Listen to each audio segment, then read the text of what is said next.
Added to this, the black worker is historically perceived by employers as both too militant, too pro their rights, and too pro-union.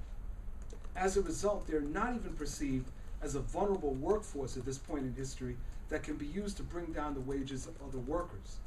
To a great extent, they are a redundant workforce. I realize that this is terribly unsettling. Since we exist in an economy which is not producing enough jobs, in fact, Dollars and Cents magazine just recently wrote that if every job that currently is open was filled in September 2010, 11.7 million people that are officially unemployed would still be jobless. But since we exist in an economy which is not producing enough jobs, the marginalization of the black worker means that he or she is further from achieving any degree of economic security. So what are the implications? Let me start with the most apocalyptic implication. Neoliberal policies, particularly but not exclusively those advanced by the Republicans, are objectively genocidal.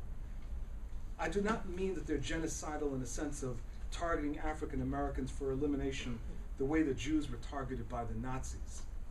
I'm talking more about the creation of redundant populations around the world and the withdrawal of the state from any role in economic redistribution and as the guarantor of last resort for those at the bottom.